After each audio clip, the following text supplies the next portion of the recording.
नमस्कार, world news में आज की सबसे बड़ी खबर। हिंदुस्तान और कनाडा के टूटे राजनयिक रिश्ते।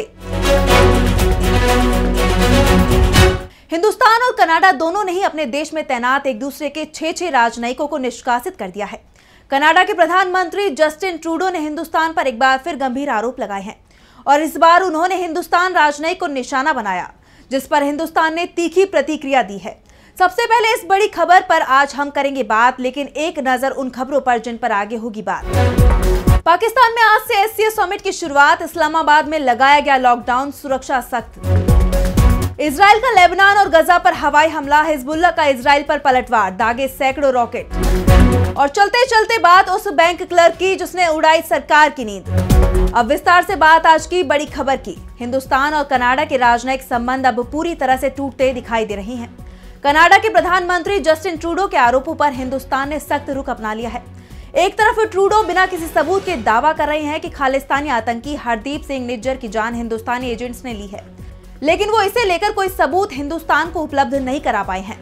दूसरी तरफ हिंदुस्तान की तरफ से ट्रूडो पर खालिस्तानी एजेंडों को आगे बढ़ाने का आरोप लगाया गया है। दरअसल कनाडा में 2025 में संसदीय चुनाव होने हैं और जो सर्वे सामने आ रहे हैं उसमें ट्रूडो की हार तय बताई जा रही है। कनाडा में सिख समुदाय की आबादी 2.1% है और ट्रूडो निज्जर के सहारे सिख समुदाय के वोट को एकजुट करने की कोशिश में जुटे हैं, जिससे चुनाव में उन्हें इसका फायदा मिल सके। लेकिन ट्रूडो की कोशिश से हिंदुस्तान और कनाडा के संबंध बेहद खराब हो गए हैं। हिंदुस्तान की तरफ से दावा किया गया है कि कनाडा खालिस्तानी एजेंडे को आगे बढ़ा रहा है।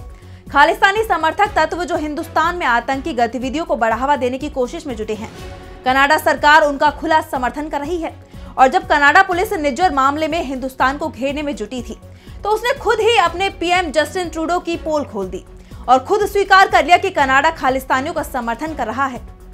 कनाडाई पुलिस के कमिश्नर माइक दुहेमे ने निज्जर मामले को लेकर जब कहा कि सिख कम्युनिटी में इसे लेकर डर का माहौल दिखाई दे रहा है, तो पत्रकारों ने उनसे सवाल किया कि क्या हिंदुस्तानी एजेंट्स हर सिख को निशाना बना रहे हैं, जिस पर दुहेमे ने कहा कि नहीं, वो सिर्फ खालिस्तानी आंदोलनकारियों को निशाना बना रहे हैं। यानी कनाडा ने खुलकर इस बात को स्वीकार किया है कि कनाडा की सरकार खालिस्तानी समर्थकों का खुलकर समर्थन कर रही है और कनाडा सरकार की इस नीति के चलते हिंदुस्तान और कनाडा के रिश्ते बिगड़ गए हैं। और हिंदुस्तान ने अब कनाडा के कार्यकारी हाई कमिश्नर स्वीटवर्ट रॉस व्हीलर समेत 6 कनाडाई डिप्लोमेट्स को 19 अक्टूबर की रात 12 बजे तक हिंदुस्तान छोड़ने के निर्देश दे दिए हैं। कनाडा ने भी हिंदुस्तान के 6 डिप्लोमेट्स को देश छोड़कर जाने के लिए कहा है। इससे पहले हिंदुस्तान के विदेश मंत्रालय ने कनाडा में अपने हाई कमिश्नर संजय कुमार वर्मा को भी वापस बुला लिया है। दरअसल हिंदुस्तान की तरफ से ये कार्रवाई तब की गई जब ट्रूडो सरकार ने हिंदुस्तानी हाई कमिश्नर और कुछ डिप्लोमेट्स को कनाडाई नागरिक की जान लेने के मामले में संदिग्ध बताया था।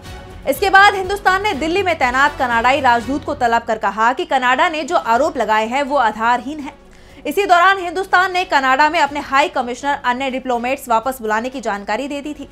हिंदुस्तान के सख्त रुख के बीच कनाडा के deputy high commissioner Stuart wheeler ने हिंदुस्तान के विदेश मंत्रालय से बाहर निकलने के बाद दावा किया कि कनाडा की सरकार ने वो कर दिया है जिसकी मांग हिंदुस्तान लंबे वक्त से कर रहा था। हमने कनाडा की जमीन पर कनाडा नागरिक की जान लेने के मामले में हिंदुस्तान के एजेंट्स के शामिल होने से संबंधित पुख्ता सबूत मुहैया कराए हैं। अब देखना होगा कि हिंदुस्तान इन आरोपों पर क्या कार्रवाई करता है। ये दोनों देशों के हित में है। कनाडा सहयोग के लिए तैयार है। कनाडा के आरोपों पर हिंदुस्तान ने भी कड़ा रुख अपनाते हुए सख्त जवाब दिया है।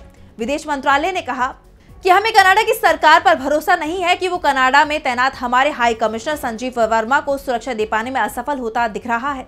हिंदुस्तान कनाडा के बेतुके आरोपों को सिरे से खारिज करता है। इसके पीछे ट्रूडो सरकार का पॉलिटिकल एजेंडा है जो कि वोट बैंक से प्रेरित है। कनाडा लंबे वक्त से ऐसा करता आ रहा है।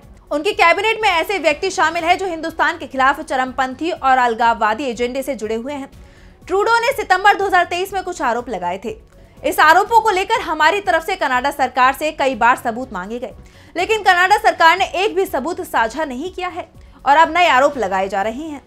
साफ है, जस्टिन ट्रूडो की वोट की राजनीति के चलते अब दोनों देशों के संबंध पूरी तरह से टूटते दिखाई दे रहे हैं। अब बात पाकिस्तान की। हिंदुस्तान के विदेश मंत्री एस जयशंकर पाकिस्तान की यात्रा पर हैं। जयशंकर 2 दिन की पाकिस्तान यात्रा पर हैं। उनकी यात्रा शंघाई सहयोग संगठन यानी एससीओ की बैठक को लेकर हो रही है। एससीओ की बैठक इस्लामाबाद में 15-16 अक्टूबर को हो रही है। हिंदुस्तान एससीओ का सदस्य है और इसी के चलते एस जयशंकर इसमें शामिल हो रहे हैं।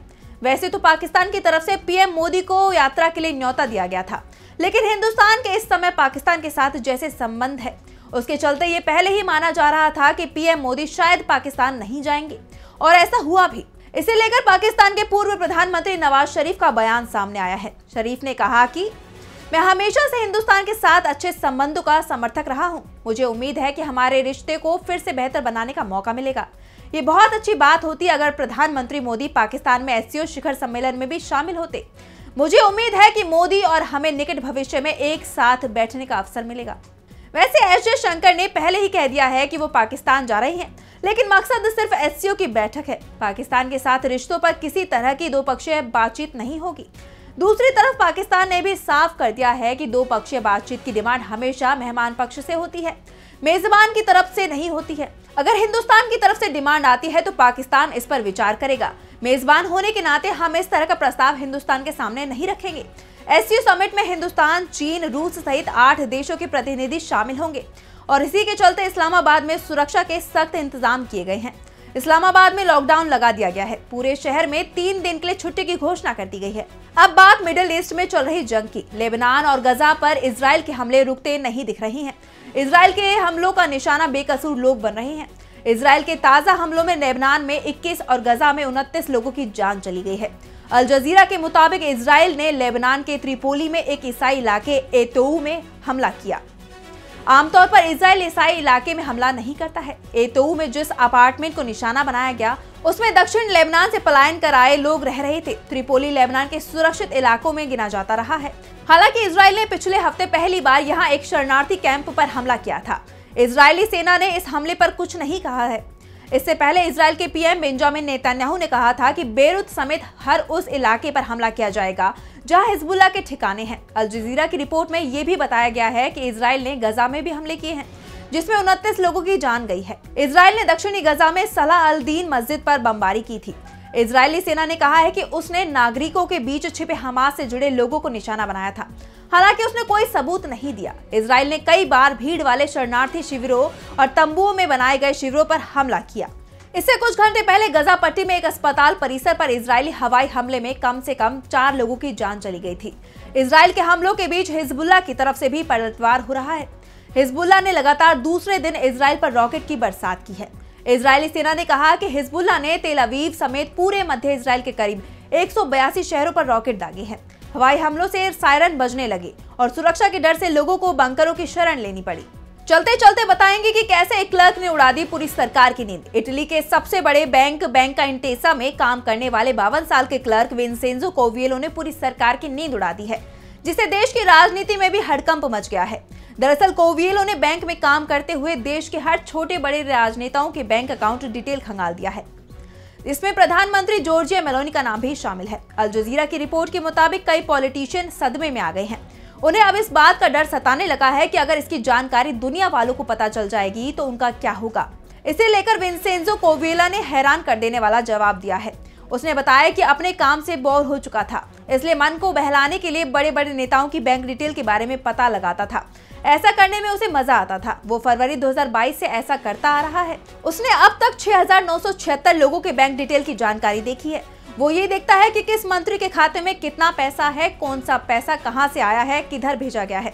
बैंक डिटेल से जुड़े मामले का खुलासा होने के बाद पीएम जॉर्जिया मेलोनी ने इसे बड़ा मुद्दा बना दिया है। उन्होंने विपक्षी दल के खिलाफ आरोप लगाया और कहा कि वो उन्हें पद से हटाने के लिए ऐसा कर रहे हैं। इसमें दावा किया है कि कोविएलो सिर्फ एक मोहरा है। बताया जा रहा है कि जिन नेताओं की बैंक डिटेल की जानकारी देखी गई है उनमें मेलोनी के अलावा उनकी बहन Ariana, party brothers of Italy के सचिवालय कोऑर्डिनेटर और पीएम की पूर्व साथी एंड्रिया गियाम्ब्रूनो का भी नाम शामिल है।